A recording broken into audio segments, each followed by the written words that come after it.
Hindi film industry के पहले superstar Rajesh Khanna साहब ने अपने जीवन के अंतिम सालों में एक बार यह कहा था कि इज्जतें, शोहरतें, उल्फतें, चाहतें सब कुछ इस दुनिया में रहता नहीं। आज मैं हूँ जहाँ कल कोई और था। ये भी एक दौर है, वो भी एक दौर था। ठीक ऐसा ही उनके निजी जीवन में भी देखने को मिलता है। इज्जतें, शोहरतें, उल्फतें, चाहते सब कुछ इस दुनिया में रहता नहीं। आज मैं हूँ जहाँ कल कोई और था। ये भी एक दौर है, वो भी एक दौर था।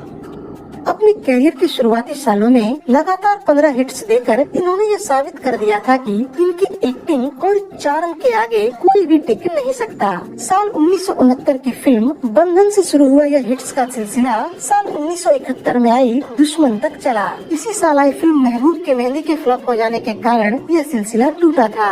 हालांकि इस फ्लॉप के बाद भी राजेश खन्ना का स्टारडम साल 1974 तक अपने चरम पर रहा। इस दौरान उन्होंने अपना देश, नमक हराम, आपकी कसम और रोटी सरीखी कई मकबूल फिल्में दी। असल में उनके कैरियर का बुरा दौर साल 1976 से शुरू हुआ, जब उनकी महाचोर, महबूबा और बंडलबाज जैसी बड़ी बजट की फिल्में बॉक्स ऑफिस पर बैक टू बैक धराशायी हो गयी।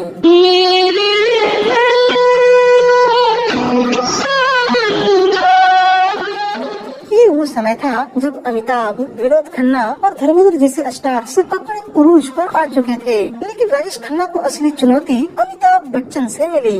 गौरतलब है कि फिल्म आनंद से शुरू हुआ एक फैन और सुपरस्टार का यह रिश्ता अब प्रतिस्पर्धा में बदल चुका था और इसी के बाद दोनों के रिश्तों में खटास की बात खुलकर मीडिया में आने लगी। हालांकि दोनों के रिश्ते में कड़वाहट काफी पहले ही शुरू हो गया था, जो कि अब एक दुश्मनी का शक्ल ले लिया। जैसा कि आप जानते हैं कि इन दोनों अभिनेताओं ने पहली बार एक साथ साल 1971 में आई फिल्म आनंद में काम किया। उस वक्त जब अमिताभ को इस फिल्म के लिए चुना गया तो वो बेहद खुश हुए और उन्हें अपनी किस्मत पर यकीन नहीं हो पा रहा था कि उनको सुपरस्टार राजेश खन्ना के साथ काम करने का मौका मिलेगा। उन दिनों की फिल्मी मैगजीन्स में जब आनंद फिल्म के बनने की घोषणा की गई तो हर फिल्म प्रेमी के बीच राजेश खन्ना की चर्चा तो थी ही, लेकिन उनके साथ साइन किए गए अमिताभ की बातें भी होने लगी। इधर अमिताभ जो उस समय तक फिल्मों में कुछ खास अच्छा नहीं कर पाए थे और अक्सर अपनी पहचान वालों से ताना सुना करते थे, उन्हें अब यह कहने का मौका मिल गया कि देखो अब मैं राजेश खन्ना के साथ काम करने वाला हूँ। खैर फिल्म जब बनकर लोगों के बीच आई तो इसका सारा लाइमलाइट राजेश खन्ना ले उड़े। वहीं अमिताभ, जिन्हें उम्मीद थी कि इस फिल्म के बाद वो अच्छा खासा मशहूर हो जाएंगे और उनके पास फिल्मों की बाढ़ आ जाएगी, ऐसा कुछ भी नहीं हुआ। दरअसल भारतीय फिल्मों में अक्सर यह देखने को मिलता है कि जिस फिल्म में उसका नायक मर जाता है उसे निभाने वाले अभिनेता को फिल्म के अन्य कलाकारों से ज्यादा सहानुभूति मिलती है। ऐसा ही कुछ आनंद फिल्म के लिए भी कहा जाता है।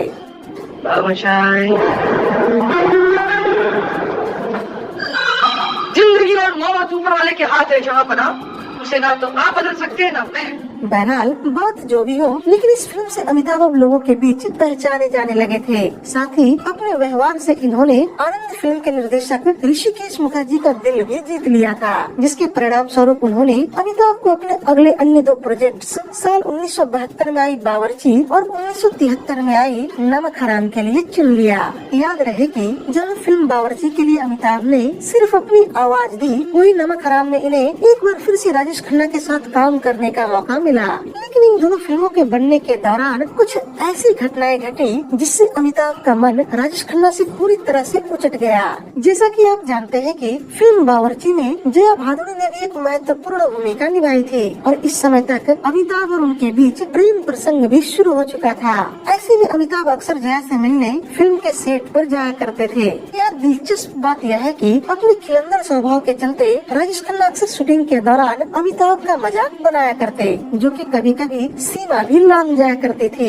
यह बात जया भादुड़ी ने भी नोटिस किया और उन्होंने राजेश खन्ना से ऐसा न करने के लिए कहा और एक भविष्यवाणी करते हुए बोला कि आप जिसका मजाक बना रहे हैं वो एक दिन आपसे भी बड़ा सुपरस्टार बनेगा और तब शायद आप कहीं के न रहे। बहरहाल ये घटना अंतर्मुखी स्वभाव के अमिताभ के मन में घर कर गई, लेकिन उस वक्त वो इस स्थिति में नहीं थे कि कुछ भी कह सके।